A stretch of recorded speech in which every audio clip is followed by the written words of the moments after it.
बिस्मिल्लाहिर्रहमानिर्रहीम। अस्सलाम वालेकुम। मैं हूं बिशारत राजा, मेरे साथ मौजूद है सईद बलोच साहब। नाज़रीन, आपके सामने 3 से 4 अहम खबरें रखने जा रहे हैं। वो अहम खबरें जिन्होंने इस्लामाबाद के अंदर आप कह सकते हैं कि तहलका मचाया हुआ है। एक तो इस्लामाबाद हाई कोर्ट में फुल कोर्ट इजलास हुआ इंतजामी साइड की तरफ से, और उसमें जजेस में वाज़ेह तौर पर तकसीम नजर आई। एक तरफ 6 जजेस थे और दूसरी तरफ 5 जजेस।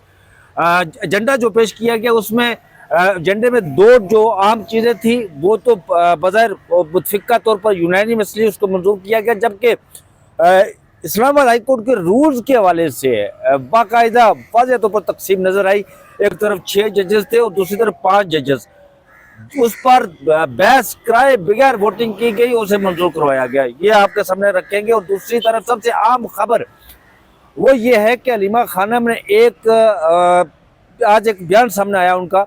ये तो आप जानते हैं बाखूबी के जो सईद बलोच साहब जो इस्लामाबाद जो इमरान खान साहब को सज़ाएं सुनाई गई थी, जो जजेस जिनको वो तोशा खाना हो गया, इद्दत वाला केस हो गया, वो दूसरे हो गए, साइफर केस हो गया, वो किस तरह सज़ाएं सुनाई गई थी वो तो सब जानते हैं। लेकिन आज कुछ नई चीज़ें, नए कायक सामने आए कि जजेस को किस तरह मजबूर किया गया, ब्लैकमेल किया गया, फोर्स किया गया कि आप इमरान खान साहब को ये सजाएं सुनाएं और केसेस सुने, और जजेस किस तरह किस मजबूरी में वहां गए। वो नई चीज़ आज सामने आई, वो आपके सामने रखने जा रहे हैं। और फिर हलीमा खानम का एक अहम बयान कि ये जो मेडिकल रिपोर्ट सामने आई है, जो जिसमें उन्होंने कहा कि ये किसने लीक की है, इसका अब जाने अनजाने में साफी भी इस्तेमाल होते हैं। और उन्होंने ये कहा है कि ये मेडिकल रिपोर्ट जो सामने आई, लीक की गई, इसका दुरुस्त नहीं है। इसका बाज़ाहिर मकसद जो है वो पूरी कहानी है पीछे के, असल में पीछे कहानी क्या है। और फिर महमूद चकज़ई साहब ने भी ये फरमाया है सईद बलोच साहब के इमरान खान का कसूर क्या था कि वो इंतखाबात जीते। कहानी शुरू करते हैं हम इस्लामाबाद हाई कोर्ट के जजेस से। बहुत शुक्रिया बिशारत राजा साहब। देखिए, मुझे आज बड़ी हैरानी हुई जब हमें पता चला कि एक तो क्योंकि 2 बजे का टाइम दिया हुआ था इजलास का, इजलास कुछ ताख़ीर से शुरू हुआ, और जब ताख़ीर से शुरू हुआ तो वो भी कुछ मिनट तक, कुछ देर तक जारी रहा, और उसके बाद अचानक ख़त्म कर दिया। वो बजर 40 मिनट और 4 चीज़ें उसके एजेंडे पर थी, और जो 2 से 3 मामलात ऐसे थे जिसमें प्रैक्टिस एंड प्रोसीजर रूल्स और इस तरह की दीगर चीज़ें, तो वो बड़ी सैर हासिल गुफ्तगू उसके ऊपर होनी थी। और सैर हासिल गुफ्तगू नहीं हुई। होना क्या होता है, जब यहाँ सुप्रीम कोर्ट ऑफ पाकिस्तान में आपको पता है जुडिशल कमीशन रूल्स बने, तो शिकवार उन सब का जायजा लिया गया, फिर उस पर वोटिंग करवाई गई, और फिर उसके बाद उनकी हतमी मंजूरी हुई। ये सब कुछ वहाँ इस्लामाबाद हाई कोर्ट में नहीं हुआ। वहाँ पर आए, इजलास बुलाया गया, जजेस आए, मुख्तसर सी, क्योंकि उसमें डोगर साहब का मकसद ये भी था ना कि ये जो 5 इख्तलाफी राय रखने वाले जज हैं, जिनको फिक्स करने के लिए हमारी आजाद मंच जजेस क्या हैं, जी उनके खिलाफ आजाद मंच जज हैं, और वो हुकूमत और एस्टेब्लिशमेंट के मंजूर नज़र चीफ जस्टिस सरफराज डोगर साहब, जिनको लाहौर से खसूसी तौर पर इस्लामाबाद हाई कोर्ट में इम्पोर्ट किया गया, और इम्पोर्ट होने के बाद उन्होंने इमरान खान के मुकदमात के साथ जो कुछ किया, और ख़ास तौर पर इस्लामाबाद हाई कोर्ट के 5 आज़ाद मंच जजेस के साथ जो सलूक किया गया, जैसे उनकी तज़हीक और तजलील की जा रही है, चलते केसेस ले लिए जाते हैं, ये सारी हमारी इस्टेब्लिशमेंट की ख्वाहिश और मंशा थी कि ये जो ख़त लिखने वाले 6, उन 6 में से एक जज तो टूट के डोगर साहब के साथ चलेगा। वो भी ऐसे अलमिया की बात है कि काजी फायज़ ईसा से लेकर अरबाब मोहम्मद ताहिर तक जो भी नगीना बलूचिस्तान से आ रहा है, वो यकीन माने बशारत राजा साहब के वो शर्मिंदगी का, हमारे लिए तो कम अज़ कम वो शर्मिंदगी का बायस बन रहा है। इस वजह से, क्योंकि बलोच होने के नाते मेरे अजदाद की सरजमीन बलूचिस्तान है, तो मुझे एक लगाव है उस सरजमीन के साथ। तो वहाँ से जब पता चलता है कि काजी फायज़ ईसा जैसा बददियानत और अदालती गद्दार आया, उसने इस मुल्क में आइन कानून और बुनियादी हकूक़ के साथ, आम इंतखाबात में अवाम के हकूक़ के साथ क्या खिलवाड़ किया, वो सारी चीज़ें हमारी आंखों के सामने हैं। फिर उसके बाद जनाब ठेकेदार जहनीत वाले जो जमाल बंदोखेल साहब हैं, उनको देख लें। उसके बाद जस्टिस इस्लामाबाद हाई कोर्ट के अपने Pakistan supreme court of Pakistan के जजेस का बोला फजल रहमान कहा जाता है। चले वो उनकी फैमिली ठेकेदारी वाले बिजनेस के साथ भी वो मुंसलिक है, और कारोबार है, हर शख्स का कारोबार। फजल रहमान सब भी यही कुछ करते हैं, यही। हाँ, वो भी अभी कल रात को जो वजीर आला खैबर पख्तूनख्वा लो दो पॉलिसी उन्होंने कहा वसूली मौके, असूली नहीं वसूली मौके। जी, तो अब देखें कि अरबाब मोहम्मद ताहिर साहब भी डोगर साहब के साथ मिल गए, तो बायस शर्मिंदगी है वैसे कि बलूचिस्तान से जो भी जज आ रहा है वो सूबे के लिए, वहाँ की आवाम के लिए बिल्कुल शर्मिंदगी का बायस बन रहा है। और ये सिलसिला काजी फायज ईसा से लेके जमाल मंदोखेल, नईम अख्तर अफगान, उसके बाद अब वो सुमरा क्या नाम है जज मोहम्मद आसिफ साहब, और आसिफ साहब के बाद अब देख लें अरबाब मोहम्मद ताहिर साहब। हालांकि बड़े अपराइट जज थे अरबाब ताहिर साहब, लेकिन उनके वालिद के साथ सुना जाता है कि हर बार उनके वालिद को उठा लिया जाता, तशद्दुद किया जाता, तो वो फिर मजबूर होकर हुकूमती साइड पर चले गए हैं। बहरहाल ये इजलास हुआ, इस इजलास में बहस नहीं करवाई गई, सिर्फ ये पूछा गया ये आइटम एजेंडा आइटम है, इसके हक में कौन है, इसके खिलाफ कौन है, वो मंजूरी ले ली गई। 6-5 की अक्सरियत से मंजूरी दी गई उन रूल्स को, और एक वोट जो तब्दील हुआ है, जो तब्दीली की वजह बना है, वो है जनाब जस्टिस अरबाब मोहम्मद ताहिर। अगर अरबाब मोहम्मद ताहिर साहब आज़ाद जजेस के साथ होते तो आज खेल कुछ और होता, सूरत हाल मुख्तलिफ होती। इसके अलावा एक बड़ी ज़बरदस्त बात लिखी हमारे सहाफ़ी दोस्त साकिब बशीर साहब ने, कहते हैं कि जब ये रूल्स मंजूर होने लगे ना, तो एक जज साहब ने इजलास में शरीक एक और जज साहब से सवाल किया, और सवाल उनसे ये किया गया कि क्या आपने इन रूल्स को पढ़ा है? ये जो रूल्स हम मंजूर करने के लिए आज इस इजलास में बैठे हैं, क्या ये रूल्स पढ़े हैं? तो जज साहब ने कोई जवाब नहीं दिया। उन्होंने कहा कि कोई 3 रूल बता दें जो आपने पढ़े हैं और जिनके ऊपर आप अभी हम वोटिंग में हिस्सा लेने वाले हैं। तो वो जो जज साहब थे ना, वो 3 रूल भी नहीं बता सके कि जो उन्होंने पढ़े हों उन रूल्स में से और जिनकी वो मंजूरी के लिए बैठे हों। लेकिन कहते हैं कि फिर उन्हीं जज साहब ने उन रूल्स के हक में वोट दे दिया। जी जी। तो यहाँ से आप अंदाजा लगा लें कि इस वक्त इस्लामाबाद हाई कोर्ट में क्या खिलवाड़ चल रहा है। दूसरी बात यह है कि आपको पता है कि इजलास आज 2 हुए हैं, बल्कि 3 इजलास हुए हैं। एक इजलास वो हुआ जिसमें सारे जज थे, फुल कोर्ट इजलास, जो मुख्तसर वक्त के लिए रही। फिर 2 अलग इजलास हुए हैं, 5 का अलग हुआ है, 6 का अलग हुआ। तो ये मुझे तो यूं लगता है कहीं बशारत राजा साहब के वो जो 1997 में हुआ था ना सुप्रीम कोर्ट ऑफ पाकिस्तान में, जस्टिस सजाद अली शाह साहब के टाइम में सुप्रीम कोर्ट तकसीम हो गई, और उस वक्त भी नून लीग के जो उस वक्त हमला किया गया था, यहाँ हमला किया गया। इसके अलावा अता तारड़ के दादा थे मरहूम रफीक तारड़ साहब, वो ब्रीफ केस लेकर कैसे घूमते फिरते थे जहाजों पे, और जजेस को तोड़ा गया, चीफ जस्टिस के सामने खड़ा किया गया, और सारी सूरत हाल बनी। बज़ाहिर यही लगता है कि शायद वहाँ पर भी जो 2-2 इजलास हो रहे हैं, कि ये ना हो कि अनकरीब इस्लामाबाद हाई कोर्ट में भी हमें 2-2 चीफ जस्टिस नजर आएँ, 2-2 काज लिस्टें बनती नजर आएँ, क्योंकि इख्तलाफात बढ़ रहे हैं। जितना इख्तलाफात को समेटने की कोशिश की जाती है, ये जो बाहर से आया हुआ तकरीबी ग्रुप है ना, जिनको जस्टिस जनाब सरदार एजाज इसहाक साहब ने कहा था ना अपने एक आर्डर में कि ये तो एक डेमोलिशन स्क्वाड है, एक तकरीबी जो ग्रुप होता है, गिरोह होता है लोगों का, वो है जो किसी इमारत की बुनियादों के साथ बारूद फिट कर दे और फिर उस इमारत को बारूद से उड़ा दे।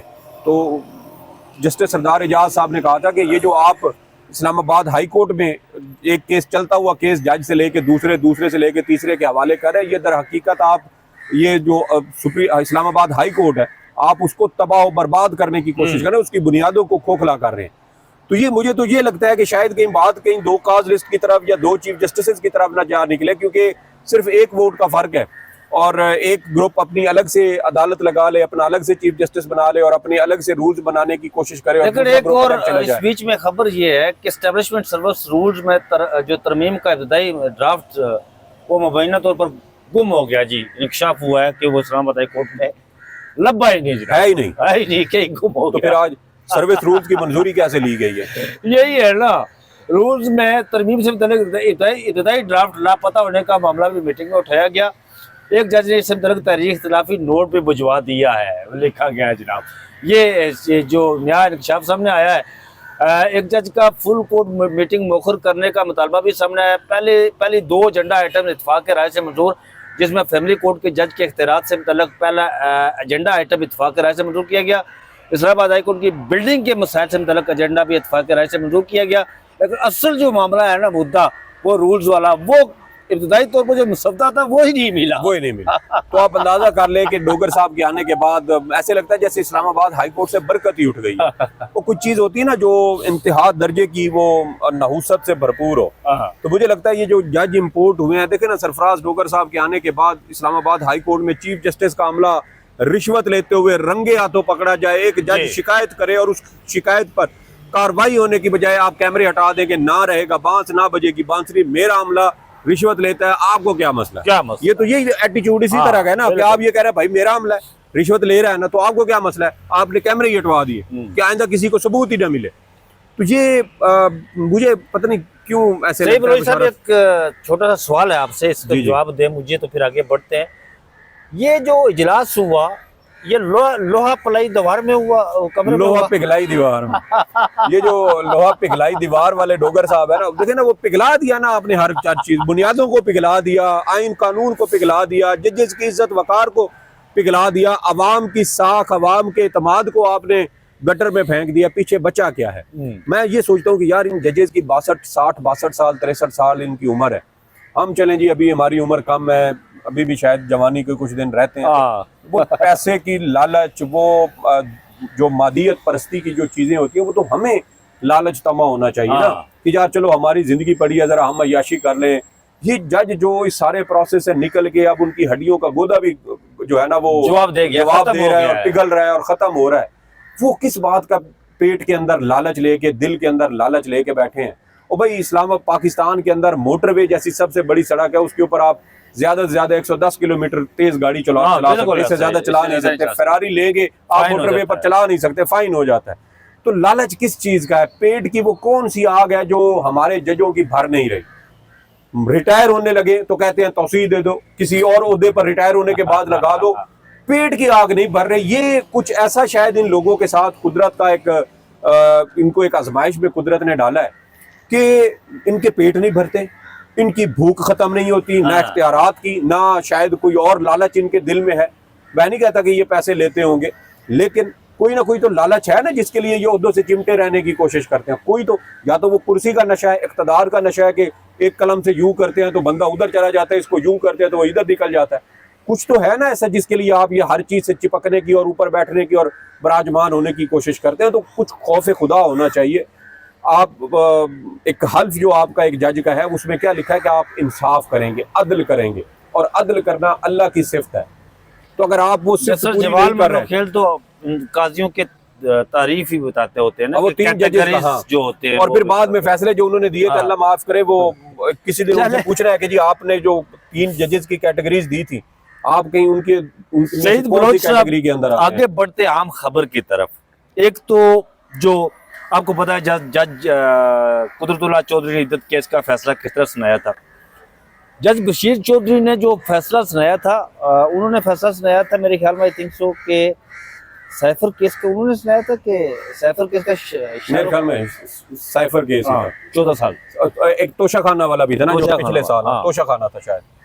जज बशीर चौधरी, जज बशीर खान जो हैं, जिन्होंने मोहम्मद बशीर साहब, उनके बारे में मैं आपको बताता हूँ कि हमारे दोस्त हैं असद मलिक साहब, डान के लिए काम करते हैं, डान अखबार के लिए। वो जाया करते थे अडयाला जेल में।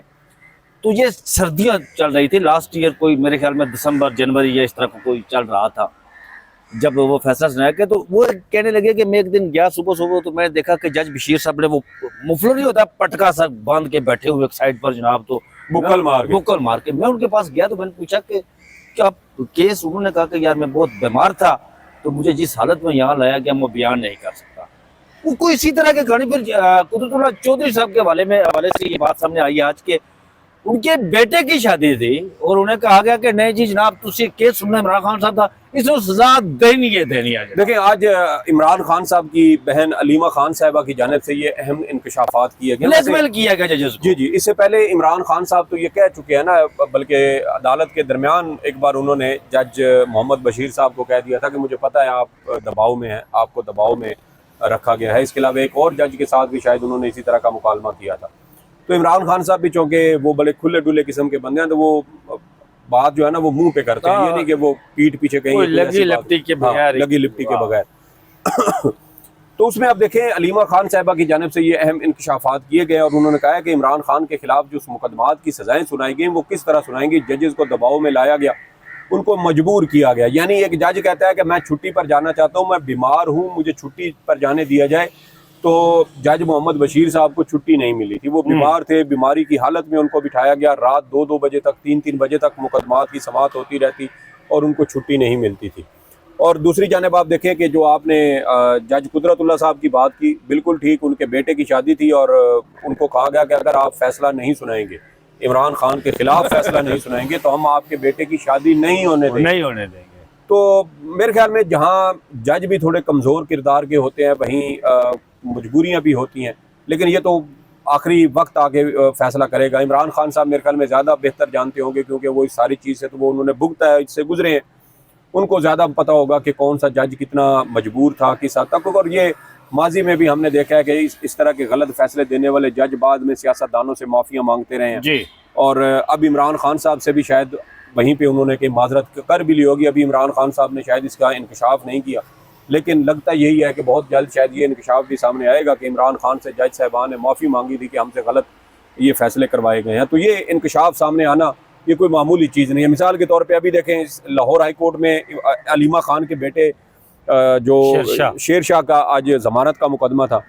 अब ज़मानत का मुकदमा है, 2 समातें इस वजह से डिले हो गई जी कि रिकॉर्ड नहीं है। रिकॉर्ड आया तो आज दलाइल हुए तो फैसला महफूज हो गया। अब हफ्ता कहीं इस फैसले को महफूज करके न रखें, हालांकि सिर्फ 2 सतरें लिखनी है। मंजर गिल साहब ने, मंजर गिल साहब, जी जी, ये वही मंजर गिल साहब हैं जिन्होंने पीटीआई के लोगों को और पीटीआई के रहनुमाओं को पाटा रेट के साथ इन्होंने एक ही सांचे में सबको फिट करके 10-10 साल की सजाएं सुनाई हैं।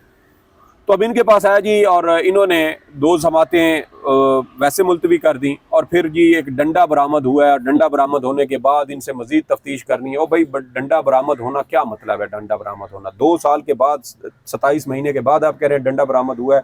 अगर कोई अपराइट किस्म का जज होता, आइन कानून के मुताबिक चलने वाला होता, तो वो वहाँ तफ्तीशी की पतलून उतरवा देता कि भाई तुमने ये कैसे, तुम्हारी जुर्रत हुई है कि तुम किसी मुलजिम को 2 साल से भी 2.25 साल के बाद तुम उसे पकड़ो, गिरफ्तार करो, कहो जी कि मैंने डंडा बरामद कर लिया। डंडा क्या वहाँ पर?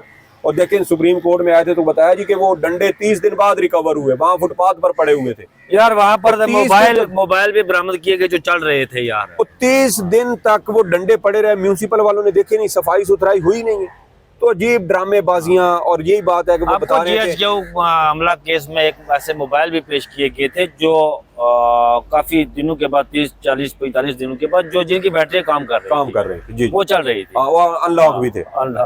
तो ये आज उन्होंने हकायक रखे। और हमारे जज सईद बलोच साहब आइन और कानून के मुताबिक हमारे जज एस्टेब्लिशमेंट की मर्जी के बगैर चूम चला नहीं कर, मर्जी के बगैर नहीं, सीधी बात है। गलत नहीं, ऐसा नहीं।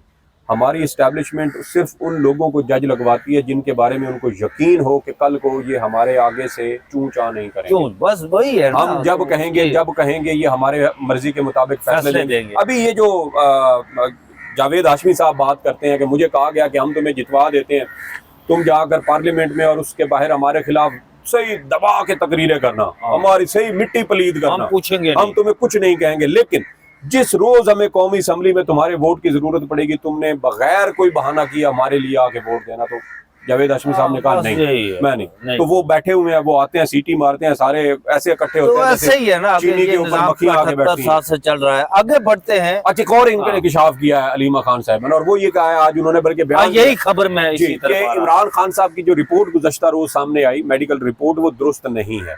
अब उसमें कहा जा रहा है कि इमरान खान साहब बिल्कुल दुरुस्त है। अब हमें जो कुछ मजीद हमने छानबीन किया है बशारत राजा साहब, तो कुछ हमें बड़े दिलचस्प किस्म के हकायक नजर आए। और हकायक ये हैं कि इमरान खान साहब की मेडिकल रिपोर्ट जारी करवाना और उसकी बुनियाद पर उनकी बीमारी का जो बयानिया बनाने की कोशिश करना, ये दर हकीकत कहीं इस्टेब्लिशमेंट का एजेंडा हो सकता है। और उसमें वजह ये सामने आई है कि हमारे एस्टेब्लिशमेंट से ज्यादा ये एजेंडा गुड़िया रानी का, आज गुड़िया रानी का गुड़िया भी आ गई है। तो उनका एजेंडा ये है कि इमरान खान की बीमारी को बढ़ाया जाए, एक पैनिक क्रिएट किया जाए कि इमरान खान की फैमिली और उनके कारकुनान ये कहने पर मजबूर हों कि इमरान खान को अस्पताल मुंतकिल किया जाए या जेल के अंदर उनको तिब्बी सहूलियात दी जाए। अगर आप जेल के अंदर तिब्बी सहूलियात नहीं देते तो फिर इमरान खान को बनी गाला मुंतकिल किया जाए या उनको किसी अस्पताल मुंतकिल किया जाए। जब वो वहाँ मुंतकिल हो जाएंगे तो वहाँ पर इमरान खान से बातचीत करना शायद जरा आसान होगा। वैसे तो अभी भी आसान है, जेल आपके कंट्रोल में है, यार किसी भी वक्त आप जाके उसको तंदूर से या कमरे से या एसी से क्या लगे इमरान खान को यार। देखिए, जो बंदा एथलीट हो ना बशारत राजा साहब, जो जॉगिंग करता हो, वॉक करता हो, जो जिसका रोजाना अपना पसीना बहाने का शौक हो कि यार मैंने वॉक करनी है, रनिंग करनी है, एक्सरसाइज करनी है, तो वो बंदा पसीने से नहीं घबराता, वो हब्स से, वो गर्मी से, वो इन चीजों से नहीं घबराता। मुल्तान की गर्मी वो क्रिकेट खेलता रहा यार। तो इसलिए इमरान खान साहब को जो बुनियादी वजह समझ आ रही है वो यही है कि इमरान खान साहब को दर हकीकत अडियाला जेल से मुंतकिल करना है। अब वो मुंतकिल करने का बहाना कोई नहीं मिल रहा और वो बहाना मान नहीं रहा। उसको कहा जाता है बनी गाला शिफ्ट हो जाओ, वो कहता है नहीं होऊंगा। तो वो बहाना ये ढूंढा गया फिर कि इनकी बीमारी के हवाले से कुछ खबरें चलाई जाएं। अब वो उनके अहले खाना जो है वो इसकी तरदीद कर रहे हैं। कहीं ना कहीं हमारे दोस्त भी इस्तेमाल हो जाते देखिए, सहाफ़ी के पास जब खबर आती है ना, तो हमें नहीं पता होता कि इस खबर का पस मंजर क्या है। सहाफ़ी का काम होता है खबर देना। अब हमने उसको रिपोर्ट किया, अब उनका जो पीछे एजेंडा था वो ये था कि यार एक पैनिक क्रिएट करवाया जाए, एक बयानिया बनवाया जाए। और वो बयानिया देखेंगे, अब इमरान खान साहब की सेहत और सलामती के हवाले से खबर हो तो क्या हम ये कह सकते हैं कि यार के एक साबिक वज़ीर आज़म, मुल्क का सबसे मकबूल लीडर, और वो बीमार हो और हम कहें नहीं वो बीमार नहीं है, बिल्कुल ठीक है, हमें नाटक करते हैं, ये ऐसे तो नहीं कह सकते। एक साबिक वज़ीर आज़म को इसी मुल्क में, इसी मुल्क के अंदर जेली मुकदमे में सजाए मौत सुनाई गई, फांसी चढ़ा दिया गया। क्या ये मुल्क एक और वज़ीर आज़म के साथ इस तरह का सलूक बर्दाश्त करने का मुतम्मिल है? नहीं हो सकता, हो ही नहीं सकते। जो कुछ भुट्टो साहब के साथ हुआ, वो जैसे भी इंसान थे, वो सिविल मार्शल एडमिनिस्ट्रेटर या जो मर्जी उनको कहें, लेकिन उनको सज़ा गलत सुनाई गई। और उस सज़ा का असर ये हुआ कि आज भी देखिए कि सिंध के अंदर वो शोरिश जो है ना, कहीं ना कहीं वो चिंगारी बुझती नहीं है, वो चिंगारी जिंदा रहती है। और फिर देखें कि अकबर बुगटी साहब की शहादत के बाद जो कुछ बलूचिस्तान के साथ हुआ, वहां पर तो आग लगी ना, आग लगी, और 20-25 साल के बाद वो आग बुझने का नाम नहीं ले रही। तो ये अंदाजा करें कि 2 सियासी रहनुमाओं को आपने मारा और उसका अजर, उसका नतीजा क्या निकला। तो इमरान खान साहब के खुदा न खास्ता कुछ ऐसा हो तो वो पैनिक क्रिएट हो जाना एक शायद फितरी बात थी कि उनकी सेहत दुरुस्त नहीं, और जज और डॉक्टर उसमें खुद लिख रहे हैं कि इनको ये चीज़ों की ज़रूरत है, और इनको सपोर्टिव मैनेजमेंट और इस तरह के जो कान का इलाज और वो सारी चीज़ें, आंख का उन्होंने खुद जिक्र किया कि उनकी थोड़ी सूजन थी। तो ये वही बात आप वाली के शायद कहीं अनजाने में हम इस्तेमाल हुए हैं कि हमने वो खबर आई, हमने उसको उसी तरह एज इट इज़ रिपोर्ट कर दिया, लेकिन शायद उनका एजेंडा कुछ और था कि एक पैनिक क्रिएट किया जाए, और पीटीआई, उनकी फैमिली, इमरान खान की और उनके कारकुनान ये मजबूर हो जाएं अभी जो इस्लामाबाद में जो इक़्तिदार की गुलाम गर्दिशें हैं, वहाँ ये खबर इसकी बाज़गश्त सुनाई दे रही है कि इमरान खान साहब को बैरून मुल्क, ये मैं लफ्ज़ इस्तेमाल करूँ, बैरून मुल्क मुंतकिल करने के हवाले से ये किसी की जिद है या ख्वाहिश है, ये है ज़रूर। और वो गुड़िया रानी की है। देखिए, आपको गुड़िया रानी कौन है नाज़रीन, वो जरा गुड़िया रानी की बताए ना। वो आज मरियम नवाज़ ने कहा मुझे भी घर में गुड़िया रानी कहते हैं। गुड़िया रानी, आप बच्ची सी हैं अभी, गुड़िया रानी है।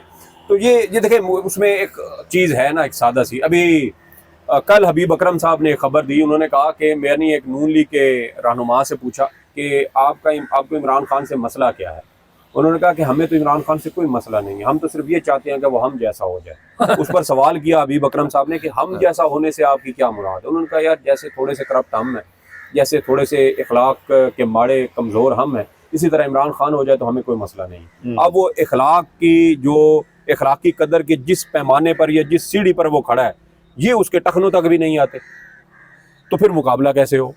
दुनिया तो में ये वो चीज़ है ना, दुनिया में अखलाकियात जो है ना, वो जांचने का अखलाकियाती वो पैमाना होता है कि लीडर अखलाकियात के लिहाज से कहाँ खड़ा है।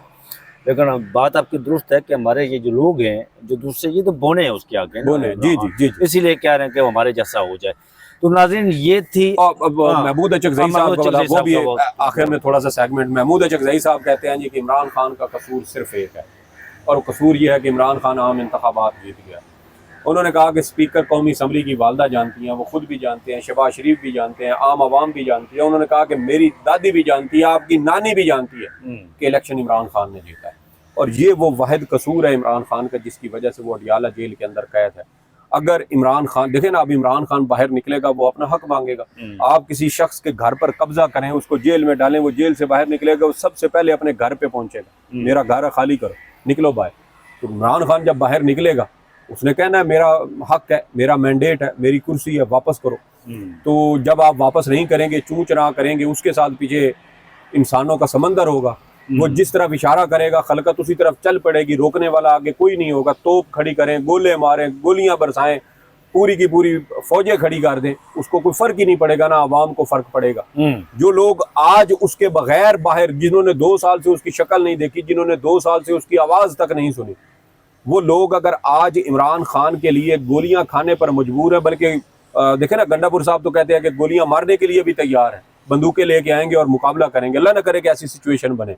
लेकिन लोग अगर इमरान खान की 2 साल के बावजूद उसके लिए मरने मारने पर तैयार हैं, तो मुझे बताएं फिर पीछे उसके लिए जब वो खुद बाहर होगा, उनके दरमियान मौजूद होगा और वो कहेगा कि ये मेरा हक है, मुझे लेके दो, तो वो बच्चे जिनके लिए इमरान खान ने 27-28 साल इंतजार किया है कि ये बड़े होंगे तो ये मेरे साथ कंधे से कंधा मिला के ये खड़े होंगे, वो बच्चे आज जवान हैं, वो उसके साथ कंधे से कंधा मिला के खड़े हैं और वो आप काउंटर कर नहीं पा रहे हैं। अभी देखिए पिछले दिनों ये तजवीज़ भी हमारी इस्टेब्लिशमेंट को दी गई चंद पहुंचाए हुए सहाफ़ियों की जानिब से कि इमरान खान को काउंटर करने का एक तरीका ये है कि आप कहेंगे कि जिसकी BA पास है ना, या जो जिसकी BA की डिग्री है सिर्फ वो वोट डाल सकता है या यूं कर दे कि ये 18 साल से ना उम्र वोट डालने की हद जो है ना उम्र, ये 18 साल से बढ़ा के 24-25 साल कर दें। तो ये जो 18 से 25 के दरमियान वाली ब्रैकेट है ना, कुछ करोड़ 2 करोड़ वोट होंगे, ये उसमें से इमरान खान के माइनस हो जाएंगे। तो इस तरह के घटिया गलीज जो तरीके हैं वो भी इस्तेमाल करने की कोशिश हो रही है। लेकिन इमरान खान है। बहरहाल आप देहातों में जाएं, अब इमरान खान के साथ कुदरत की रहमत क्या हुई कि अल्लाह ने उसको शहरों और देहात में एक जैसा प्यार दिया। आप शहरों में पढ़े लिखों पर पाबंदी लगाएं तो वो देहातों से अनपढ़ों से भी वोट ले लेगा। अगर आप अनपढ़ों पर वोट लगाएं और पाबंदी लगाएं तो वो शहर के पढ़े लिखों से वोट ले लेगा। जितना इमरान खान ने है, आप किसी शुमार कतार में नहीं आते, आप तो मुकाबले में, बल्कि उसकी जहाँ तक उसकी वो जाती है, नज़र जाती है, आप उसकी नज़र के सामने जगह में कहीं वजूद ही आपका नहीं है। आप तो मुकाबला करना तो बहुत दूर की बात है। तो इसलिए डर खौफ है, वो डर खौफ ये जुल्म जबर करने पर मजबूर कर रहा है। बात ये है कि हमारे नाज़रीन में से कुछ ने, और हमने भी किताबों में पढ़ा है, कुछ ने शायद देखा होगा कि इमाम ख़मीनी के बारे में कहा जाता है कि वो जब 79 में ईरान में उतरे, आए वापस तेहरान में, तो वो कहते थे उठ है इंसानों के समुंदर उठ। तो फिर इंसानों का समुंदर उनके इस्तकबाल के लिए उठ खड़ा हुआ था। और यही कुछ सिचुएशन हमने वो किताबों में पढ़ा है, लेकिन हम इमरान खान साहब को देख रहे हैं। इमरान खान आज ये आवाज़ लगाते हैं उठ है इंसानों के समुंदर उठ, तो फिर जिधर नज़र उठती है सारे सर नज़र आते हैं। तो ये सिचुएशन है असल में, जिसकी वजह से ये हमारी इस्टेब्लिशमेंट खौफ इनकी रगों में सराइत कर गया है। बहरहाल देखते हैं आगे के मामलात किस तरफ जाते हैं। मुझे और सईद बलोच साहब को इजाज़त दीजिए। अपना बहुत सा ख्याल रखिएगा। अल्लाह हाफिज़।